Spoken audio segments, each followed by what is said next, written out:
여러분 안녕하십니까? 이번 주일은 민족들의 복음화를 위해 미사를 드리는 정교주일입니다. 교회는 1926년부터 해마다 10월 마지막 주일의 앞주일을 정교주일로 지내고 있습니다. 신자들에게 교회 본연의 사명인 성교의식을 일깨우기 위해서입니다. 여러분은 그리스도를 모르는 이들에게 어떻게 복음의 기쁜 소식을 전하고 있습니까? 교회의 기본 사명은 복음을 전하고 예수님의 인류 구원 계획을 널리 전파하는 것입니다. 우리는 모두 복음화의 사명을 부여받았습니다. 예수님은 이렇게 말씀하십니다. 너희는 가서 모든 민족들을 제자로 삼아 아버지와 아들과 성령의 이름으로 세례를 주고 내가 너희에게 명령한 모든 것을 가르쳐 지키게 하여라. 이런 사명을 우리에게 주시며 예수님은 또 이렇게 말씀하셨습니다. 보라, 내가 세상 끝날까지 언제나 너희와 함께 있겠다. 이는 우리의 선교 여정에 늘 함께 하겠다는 예수님의 약속입니다. 우리는 모두 선교하는 제자들입니다. 프란치스코 교황님의 말씀처럼 예수 그리스도 안에서 하느님의 사랑을 만난 그리스도인은 모두 선교사입니다. 우리가 체험한 하느님의 사랑과 은총을 누군가에게 전하고 나눌 때 비로소 그 사랑은 완성됩니다. 정교주의를 맞아 복음 전파에 과감하게 나설 수 있는 힘과 용기를 주시길 우리 모두 주님께 청했으면 합니다. 저도 미디어 사도로서 열심히 기쁜 소식을 전하고 평화, 정의, 생명을 살피는 보도를 약속드립니다.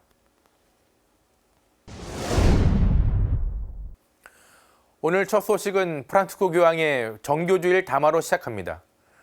교황은 담화에서 성령에 힘입어 땅끝에 이르기까지 그리스도의 증인이 되달라고 당부했습니다. 이어서 자녀에게 신앙을 전수하기 위해서는 무엇을 어떻게 해야 할지 알아봤습니다. 정교주의를 맞아 청소년 사목 전문가인 햇살 청소년 사목센터 소장 조주현 신부에게 그 비결을 물었습니다. 조주현 신부는 마침 우리 아이도 신앙을 가지면 좋겠다는 책을 출간했습니다. 함께 보시겠습니다. 성령께서 너희에게 내리시면 너희는 힘을 받아 예루살렘과 온 유다와 사마리아 그리고 땅끝에 이르기까지 나의 증인이 될 것이다. 프란치스코 교황이 발표한 올해 정교주일 담화 주제입니다. 이 구절은 성교가 바로 교회의 본성임을 드러내줍니다. 교황은 주제에 담긴 세 가지 핵심 표현을 성찰하도록 초대했습니다. 첫 번째는 너희는 나의 증인이 될 것이다입니다. 이는 그리스도를 증언해야 하는 모든 그리스도인의 소명을 드러냅니다. 교황은 그리스도의 제자 공동체인 교회는 그리스도를 증언하고 알려야 하는 사명 외에 다른 어떤 사명도 없다고 단언합니다. 복음화하는 일이 바로 교회의 정체성이라고 거듭 일깨웁니다. 특히 너희는 이란 복수 형태를 쓴 건 교회 공동체와 이루는 친교 안에서 선교 사명을 수행해야 한다는 의미라고 교황은 설명합니다. 그러면서 무엇보다 증인이 된다는 건 삶의 모든 면에서 말과 행동으로 그리스도를 증언하는 것이라며 초기 그리스도인들의 용기와 솔직함, 담대함을 다시 한번 지닐 것을 공고했습니다. 두 번째 핵심 표현은 땅끝에 이르기까지입니다. 예수님이 제자들을 파견한 건 개종시키기 위해서가 아니라 자신에게 익숙한 지역을 뛰어넘어 복음을 선포하라는 의미라고 교황은 설명합니다. 이는 지난 2019년 10월 특별 정교의 달 개막 기도회 연설을 떠올리게 합니다. Testimone è la parola chiave, una parola che ha la stessa radice di senso di martire. E i martiri sono i primi testimoni della fede, non a parole ma con la vita. Sanno che la fede non è propaganda o proselitismo, è dono di vita. 교황은 그리스도의 사랑을 모든 이에게 증언하려면 부단히 경계를 뛰어넘어 밖으로 나가야 한다고 강조합니다. 세 번째 핵심 표현은 너희가 성령의 힘을 받을 것이다입니다. 교황은 그 어떤 그리스도인이라도 성령의 감도와 도움 없이는 주 그리스도를 온전히 참으로 증언할 수 없다고 말합니다. 날마다 성령의 현존 안에 머물며 성령의 끊임없는 힘과 인도를 받기 위해 필요한 건 바로 기도라고 강조합니다.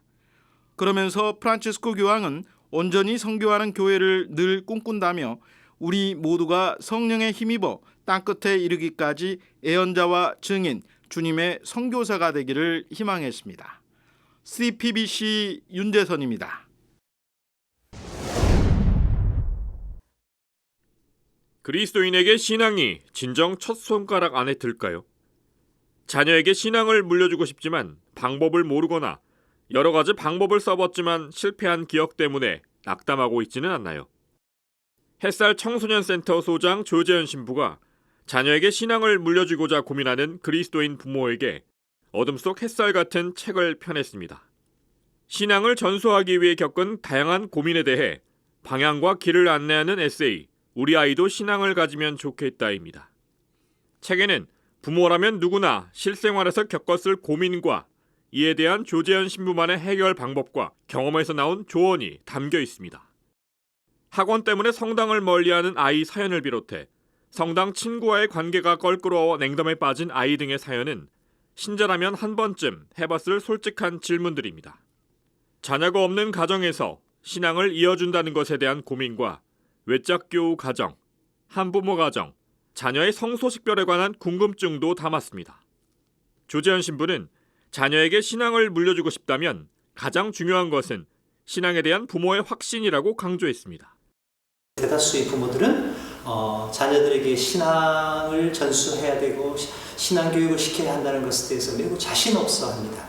부모가 자신과 예수님과의 관계가 설정이 돼야 됩니다. 그래서 예수님과 부모가 인격적인 관계가 맺어져 있을 때 자녀들에게도 그 인격적인 관계인 예수라고 하는 친구를 자녀에게 소개해 줄 텐데 이거에 대한 확신이 약한 것이죠.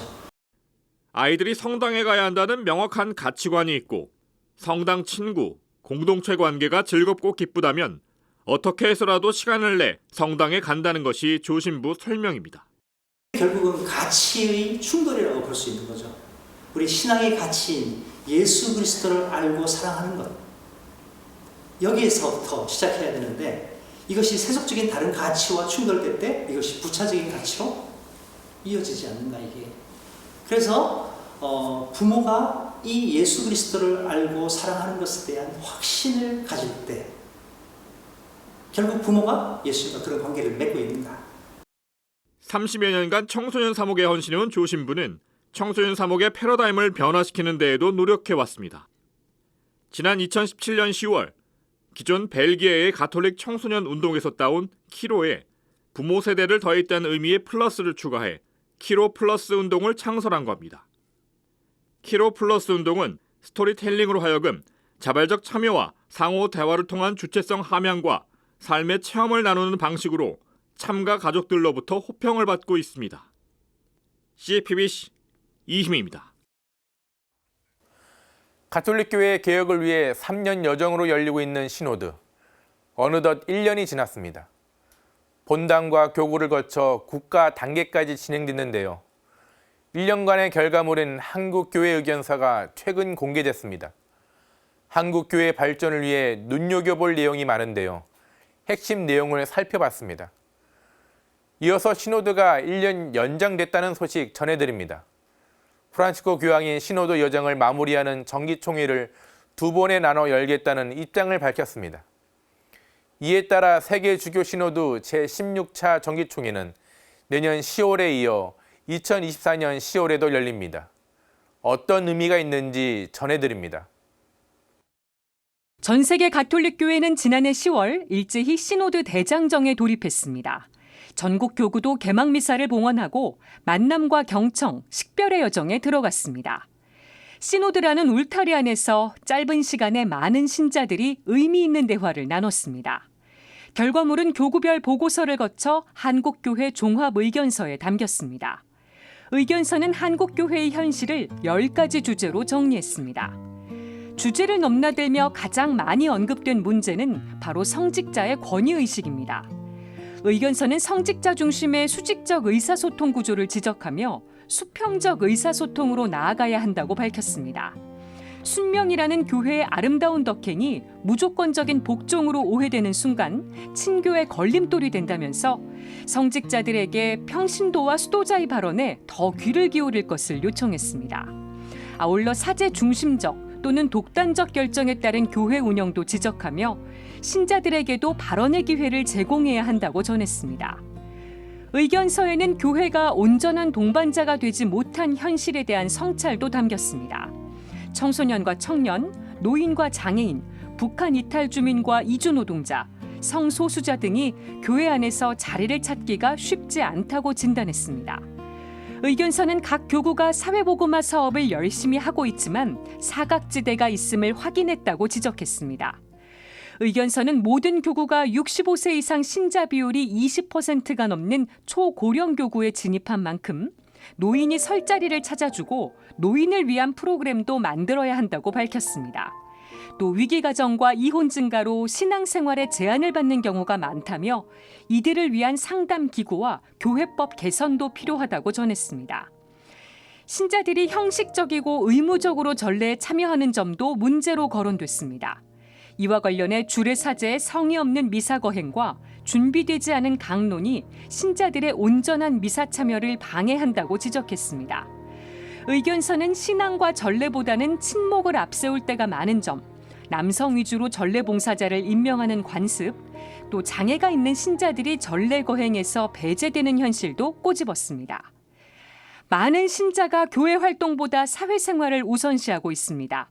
교회 활동에 동참하더라도 복음 선포로 이어지지 않고 자기 만족에 그치는 경우가 많습니다. 의견서는 개인주의와 이기주의가 만연한 상황에서 이웃사랑의 실천과 사회와의 연대 활동이 필요하다는 점을 강조했습니다. 또 낙태와 자살, 안락사, 사형제도 반대, 환경보호, 평화 증진을 위해 그리스도인답게 응답하지 못한 부분도 성찰했습니다. 소통의 중요성도 거론됐습니다. 의견서는 세대 갈등, 젠더 갈등, 정치 갈등, 빈부격차가 심화되고 있고 교회에서는 단체 간, 본당 간, 교구 간, 그리고 신자 사이에도 벽이 존재한다고 우려했습니다. 그러면서 신자들 사이에 존재하는 심리적, 물리적 간극을 좁히고 교회 문화를 새롭게 하는 노력이 시급하다고 밝혔습니다. 의견서는 결론에서 더 많이 소통하고 어려움을 겪는 이들의 동반자가 되어야 한다고 전했습니다. 이어 한반도의 화해와 통일을 위해 지치지 않는 평화의 증언자가 되어야 하고 생태계와 환경보전 운동을 더 적극적으로 펼쳐야 한다고 주문했습니다. 세계 주교 시노드 제16차 정기총회는 내년 3월까지 대륙 단계에 들어가며 내년 10월과 내후년 10월 두 차례에 걸쳐 시노드 본회의가 열립니다. 한국교회 종합의견서 전문은 주교회의 홈페이지에서 볼 수 있습니다.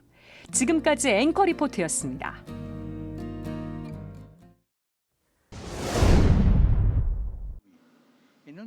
프란치스코 교황은 주일 3종기도 직후 깜짝 소식을 발표했습니다. 세계 주교 시노드 제16차 정기총회를 두 번에 나눠 개최하겠다는 결정입니다. I frutti del processo sinodale avviato sono molti, ma perché giungano a piena maturazione è necessario non avere fretta.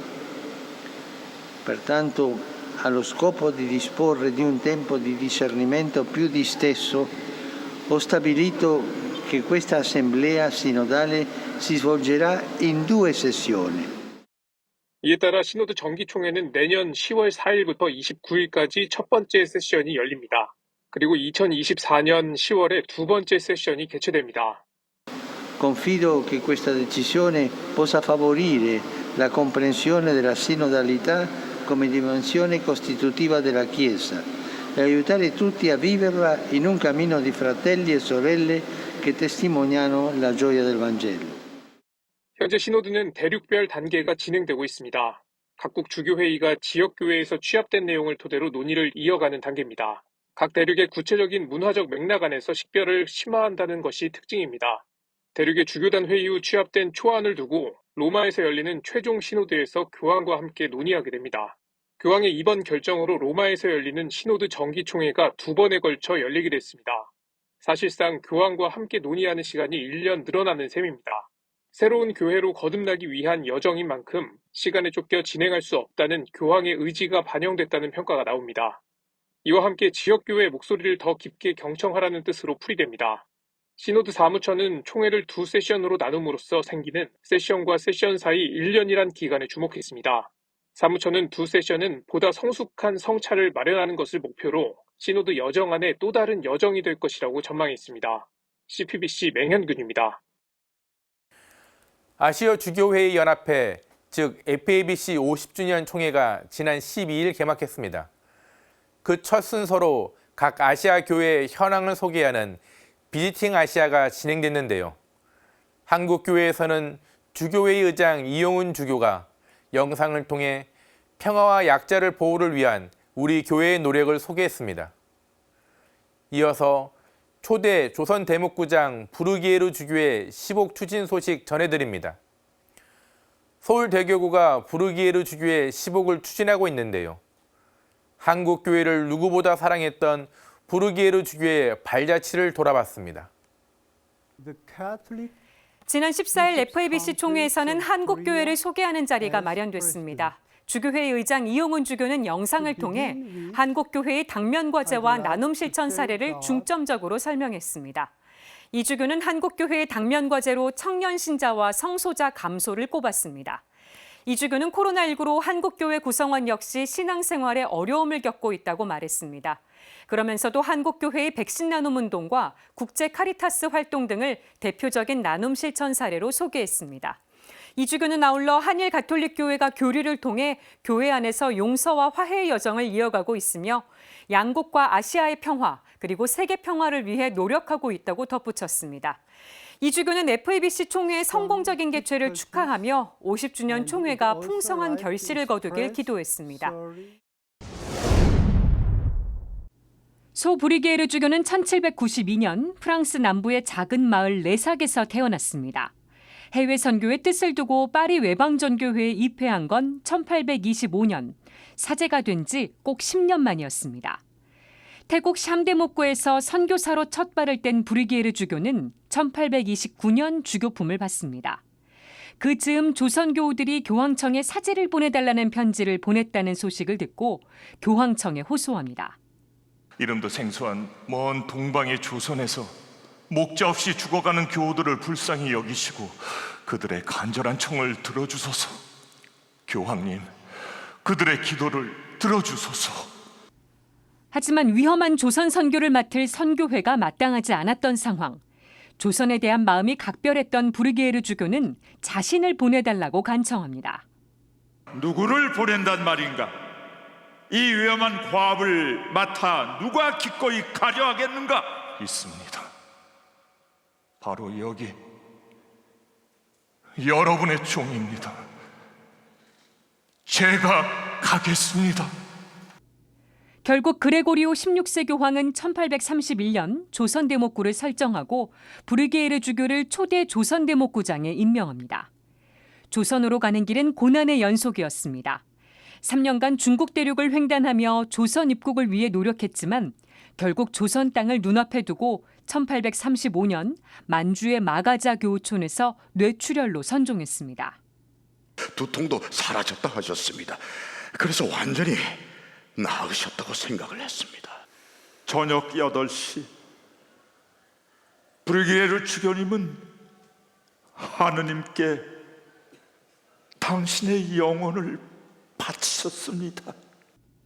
순교자들이 목숨을 바쳐 신앙을 증거했듯 조선 선교를 위해 자신의 삶을 봉헌한 목자. 서울대교구는 2031년 조선교구 설정 200주년과 2035년 브리게르 주교 선종 200주년을 앞두고 브리게르 주교 시복을 논의해왔습니다. 그리고 주교회의는 올해 가을 정기총회에서 서울대교구의 브리게르 주교 시복 추진에 동의했습니다. 조선 신자들을 위해서 눈물로 기도하시면서 이 교구를 염원하시고 한국 초대 교구장으로서의 정신적인 그런 기초를 잘 닦아주신 분이라고 생각을 하고 당연히 이분을 시복 추진하는 것은 의미가 크다 볼 수 있을 것입니다. 다만 브리게르 주교가 선종한 곳이 중국이다 보니 교황청 시성부로부터 관할권을 넘겨받는 절차를 거쳐야 합니다. 복음을 전하겠다는 일념으로 위험한 조선행을 자처하고 험난한 여정을 마다하지 않았던 브리게르 주교. 브리게르 주교의 선교 열정은 한국 천주교회 신자들에게 선교 사명의 고귀함을 일깨워주고 있습니다. 지금까지 앵커 리포트였습니다. 전국 교구 가운데 유일하게 서울 대교구에만 있는 직책이 있습니다. 바로 사제를 위한 사제 꾸라또르입니다. 사제들의 어려움을 함께 나누고 동반하는 꾸라또르. 이름과 소임이 생소한 분들 많으실 텐데요. 첫 꾸라또르로 사목 중인 김명섭 신부를 만났습니다. 이어서 교황대사 봉직 20주년을 맞은 장인남 대주교 소식을 전해드립니다. 지난 7월 네덜란드 주재 교황대사로 임명돼 몸담았던 동남아시아를 떠나 새 임지로 향하게 되었는데요. 장 대주교는 군부 쿠데타로 어려움을 겪는 미얀마 교회를 위해 지속적인 도움을 요청했습니다. 함께 보시겠습니다. 김명섭 신부는 사제가 된 지 31년이 넘은 중견사제입니다. 대신학교에서 신학생들의 생활지도를 맡고 있는 김 신부는 올해 8월 서울대교구 사제인사에서 첫 꾸라또르로 임명됐습니다. 교부는 그 사제들을 위해서 사제 생활을 하면서 어려움이나 고충이 있을 때 함께 나누고 동반하고 그럴 신부가 필요하다. 그래서 처음엔 당황하고 난감스러웠는데 한편으로는 저한테는 영광스러운 자리이기도 하죠. 꾸라또르는 돌보는 사람을 뜻하는 라틴어로 사제를 돌보고 보살피는 역할을 하는 직책입니다. 김 신부가 꾸라또르로서 가장 먼저 한 일은 건강상의 이유로 휴양 중인 사제들에게 연락한 것입니다. 직접 만난 사제도 있고 전화나 이메일로 소통한 사제도 있습니다. 장소나 방법을 떠나서 제가 찾아갈 수도 있고 그분이 올 수도 있고 차 마실 수도 있고 식사할 수도 있고 혹은 제3의 장소에서 조용히 만나고 싶으면 만날 수도 있고 그래서 또 그런 거 구애 없이 휴양 중인 사제는 아니지만 김 신부에게 먼저 연락을 해온 사제들도 있습니다. 사제들이 겪는 고충은 다양합니다. 사목적인 어려움도 있고 또 인간관계에서 어려움도 있고 영적인 어려움도 있고 또 육체적인 어려움도 있고 그런데 사제들은 그 신자들에 비해서 자기의 그 어려움을 드러내는데 익숙하지 않은 것 같아요. 꾸라또르와의 대화는 당사자의 뜻을 존중해 진행됩니다. 원할 경우 대화 내용을 고해성사처럼 비밀로 할 수 있고 담당 주교나 교구장에게 전할 수도 있습니다. 서울대 교구장 정순택 대주교는 사제들에게 보낸 공문에서 사제들의 고충이나 애환을 나누고 필요할 경우 전문가를 연결해 더 깊은 도움을 드리고자 하는 교회의 배려로 이해해달라고 밝혔습니다. 다만 사제를 위한 사제의 직무가 문제적 사제를 위한 창구는 아니라는 점을 분명히 했습니다. 김 신부는 면담을 요청하는 사제들을 만나는 것과는 별도로 서울대교구 내 19개 지구를 차례로 방문해 사제들과의 접점을 늘려나갈 계획입니다. 사제들이 자주 오가는 명동엔 면담실도 마련했습니다. 사제 생활을 기쁘게 할 수 있도록 제가 좀 더 도움이라도 됐으면 하는 바람 가지고 있습니다. 지금까지 앵커 리포트였습니다. 37년이라는 세월을 교황청 외교관으로 봉직해온 장인남 대주교. 그런 장 대주교지만 사제가 되어서도 교황청 외교관의 존재를 잘 몰랐습니다. 교황청 외교관 학교에 들어가서는 사목자와 외교관으로서의 삶 사이에서 갈등도 있었습니다. 하지만 형인 장인산 신부와 어머니, 그리고 고 정진석 추기경 등 많은 이들의 도움으로 1985년 외교관으로서 첫 발을 뗐습니다.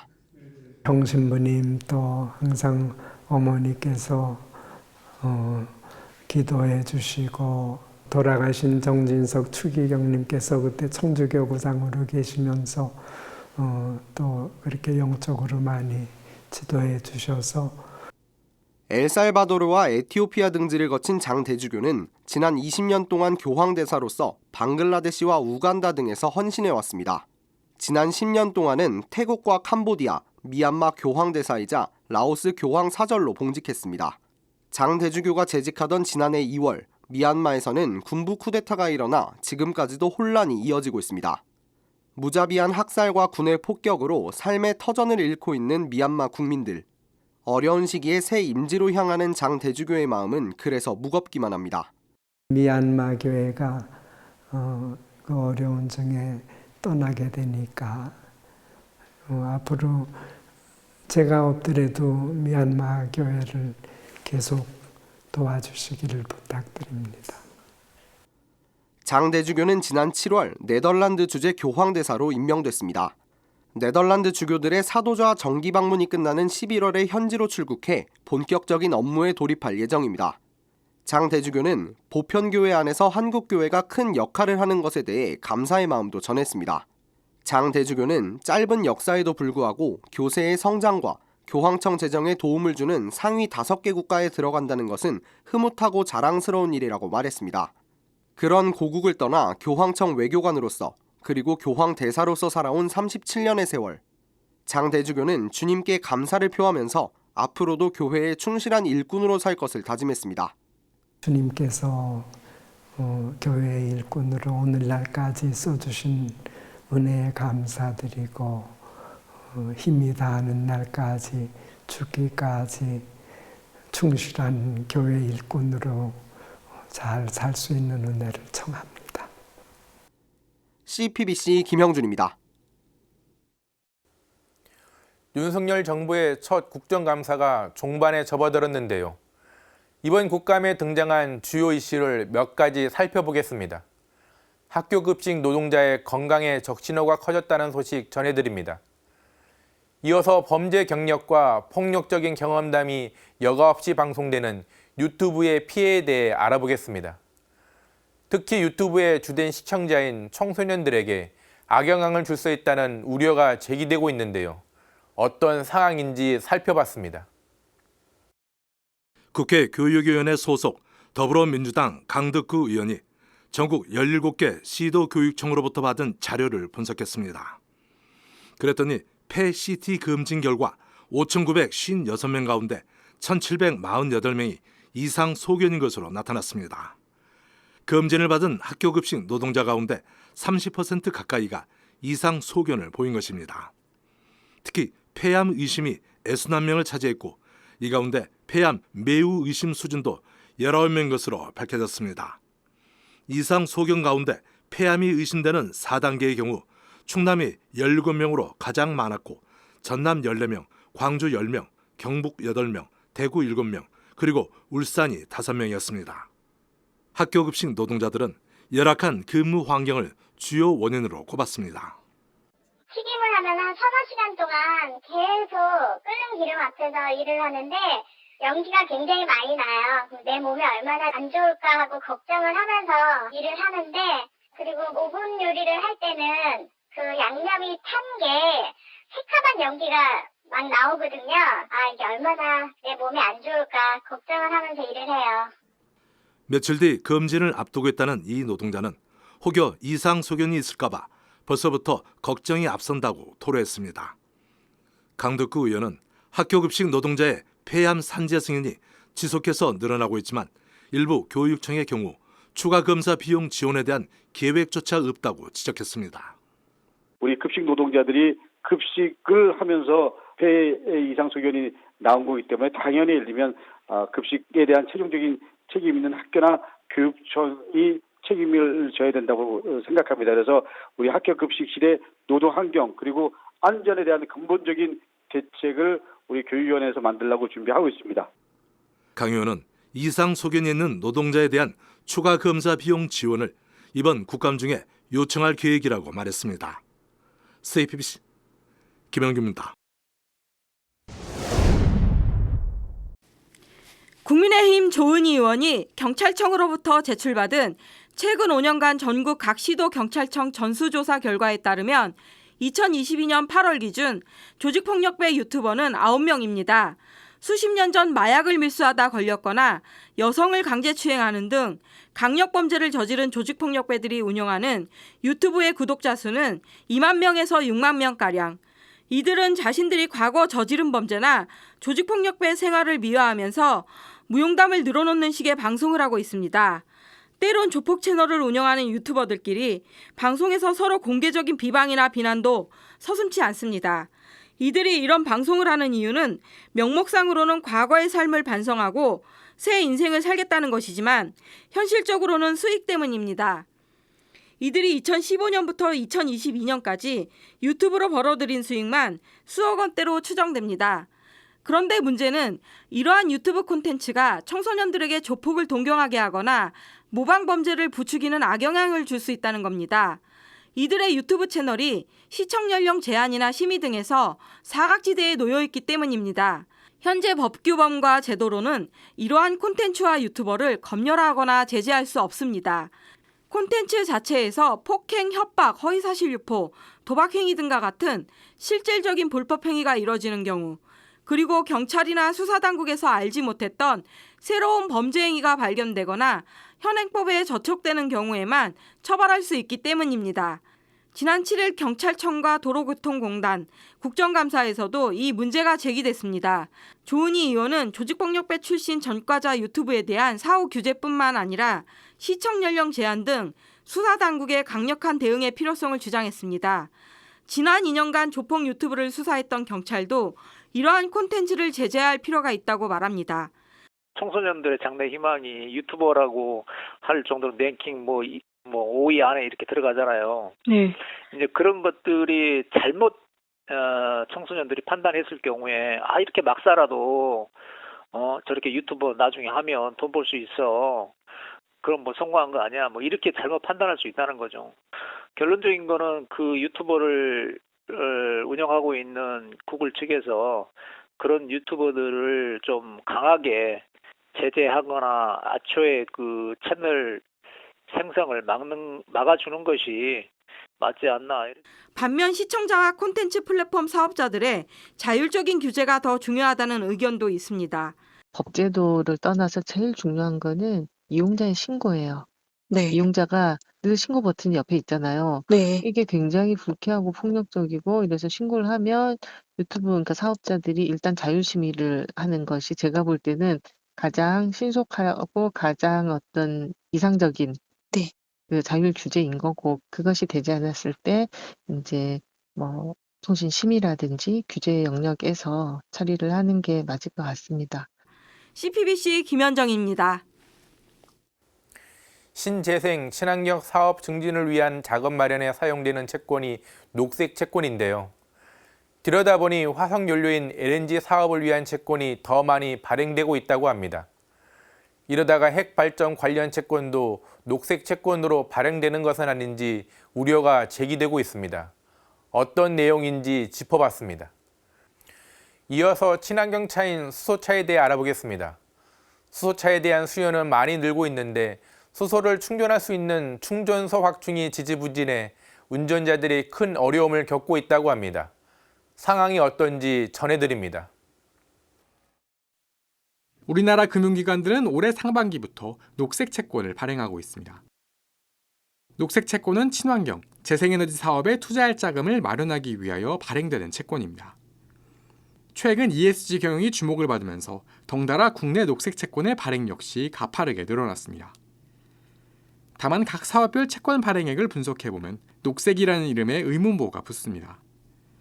올해 발행된 녹색 채권의 4분의 1이 화석연료인 천연가스, 즉 LNG 사업 관련 채권이기 때문입니다. 반면 재생에너지 관련 채권 발행액은 그 절반 수준에 그쳤습니다. 공공기관이 발행한 녹색 채권은 LNG 관련 채권의 비중이 더 컸습니다. 공공기관에서 전체 21건의 녹색 채권을 발행했는데 절반이 훌쩍 넘는 12건이 LNG 관련 채권이었습니다. 이 같은 구조가 만들어진 배경엔 녹색 채권 발행의 가이드라인이 되는 녹색 분류 체계, 일명 K-텍소노미가 있습니다. 우리나라는 LNG를 친환경 에너지로 분류하고 있기 때문입니다. LNG가 다른 화석연료보다 탄소를 적게 배출한다는 게 그 이유입니다. 하지만 LNG 역시 적지 않은 양의 탄소를 배출하는 데다 온실가스 절감 효과에 대해서도 국내외로 논란이 있는 상황입니다. 신재생에너지 발전 동력이 상실될 수 있다는 점도 문제입니다. 최근엔 정부가 핵발전을 녹색 분류 체계에 포함하면서 관련 녹색 채권이 발행될 수 있다는 우려도 제기됩니다. 국정감사에서도 관련 질의가 이어졌습니다. 이에 한화진 환경부 장관은 재생에너지 확대는 가야 할 길이라면서도 원자력 발전과 어떻게 합리적으로 조합할지가 현 정부에서도 핵심이라고 밝혔습니다.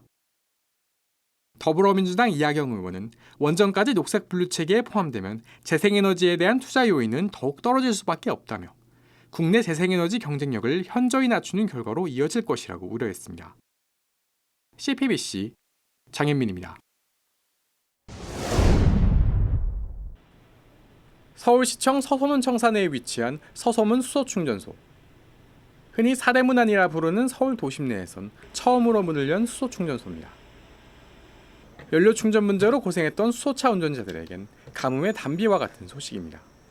서울 중심지에 있어서 실제는 그간은 중심지 사람들은 지금 충전에 어려움을 겪었습니다. 그래서 외부로 갔었는데 현재 서울대에 등록된 수소차는 지난 9월 기준으로 3,000대를 넘어섰습니다. 하지만 서울 시내 수소 충전소는 이번에 문을 연 서소문 충전소를 포함해 9곳뿐입니다. 전국적으로도 26,000대에 달하는 수소차가 달리고 있지만 충전기는 196기에 불과합니다. 이마저도 대부분 수도권에 집중돼 있어 수소차 확대에 걸림돌이 되고 있습니다. 최근엔 기후위기와 고물가 등으로 수소차에 대한 수요는 꾸준히 늘고 있지만 충전소 부족으로 운전자들은 큰 불편을 겪고 있습니다. 일단은 비용은 굉장히 만족스러운데 이걸 찾아서 가야 된다는 게 어려운 게 단점이죠. 지구 온난화 이런데 제가 일조하고 있다 방지하는데 그런 목적으로 또 샀고요. 충전하러 갔더니 한 20대가 있는 거예요. 그러니까 10분씩만 해도 200분이니까 3시간 이상 기다려야 되고. 정부는 지난해 수소충전소 전략적 배치 계획을 내놓고 2040년까지 수소충전소 1,200곳을 구축하겠다는 계획을 내놨습니다. 더불어 올해까지 전국의 충전소를 310곳까지 늘리겠다고 했지만 실적은 지지부진합니다. 수소충전소 확충에 이처럼 어려움을 겪는 가장 큰 이유는 위험시설이란 인식 때문입니다. 일부 지역에선 수소충전소 설치를 두고 주민들의 의견이 엇갈리면서 큰 갈등을 빚기도 했습니다. 다만 전문가들은 수소의 위험도가 타 에너지원과 비교해 큰 차이가 없다고 설명합니다. 수소가 타 에너지원에 비교해서 결코 더 위험하지 않다라는 숫자를 보실 수가 있을 겁니다. 수소는 화재가 발생하거나 폭발까지 이르기에는 너무 가볍고 빨리 확산되는 성질을 가지고 있어서 실제로 화재로 이어지기가 쉽지 않은 그런 종류의 가스이기 때문입니다. 수소차의 경제성을 두고는 전문가들 사이에서도 의견이 엇갈립니다. 일부 전문가들은 한 곳당 수십억에 달하는 수소충전소 설치 비용 등을 이유로 전기차 보급에 주력할 것을 주문하기도 합니다.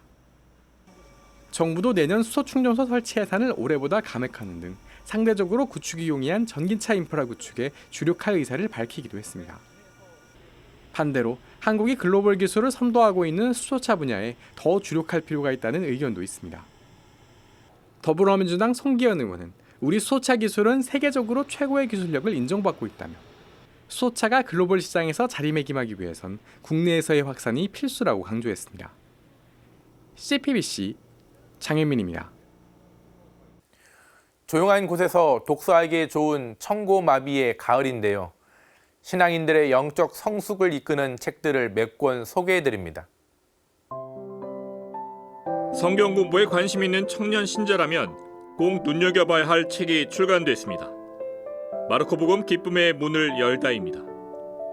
이 책은 서울대교구 총대리 손유성주교의 마르코복음 해설서입니다. 2005년부터 매년 한 차례 가톨릭 청년 성서 모임 마르코 연수 때 한 손주교의 강의 내용을 다듬고 보충해 출간한 개정판입니다. 개정판에는 손주교가 특별히 베네딕토 16세 교황의 저서 나자렛 예수를 읽고 새롭게 깨달은 바를 추가한 것이 특징입니다. 손유성 주교는 올해 가톨릭 청년 성서 모임 50주년의 희년을 맞아 펴낸 개정판으로 하여금 앞으로도 성서 모임을 통해 말씀으로 열매 맺는 청년들이 많아지길 희망했습니다. 일상의 소소한 경험과 사건들, 하지만 지나고 보면 얼마나 소중한 순간이었는지 깨닫게 되는 경우가 있습니다.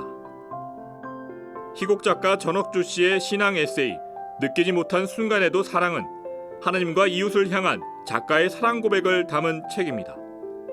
작가가 신앙인으로서 삶을 통해 얻은 인생의 값진 경험들을 진솔하게 풀어낸 이 책은 독자들을 깊은 공감의 세계로 빠져들게 합니다.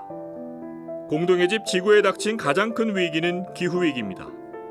기후는 변하는데 우리는 안 변하나요라는 책 제목처럼 기후위기를 극복할 골든타임을 맞은 우리가 지금 바로 실천해야 할 내용을 담고 있습니다. 배달 음식을 주문할 때 일회용 수저를 빼달라고 하는 것부터 계산할 때 영수증을 인쇄하지 않는 것, TV 시청 시 볼륨을 조금 줄이는 것만으로도 기후위기 극복에 도움이 된다는 겁니다. 수원교구 생태환경위원장이자 환경문제 전문가인 양기석 신부는 생태적 회심과 실천의 삶을 통해 지구를 살리는 한 사람의 의인이 될 것을 요청하고 있습니다. 완연한 가을, 책을 통해 영적으로 성숙해지는 시간을 가져보면 어떨까요? CPBC 이희입니다.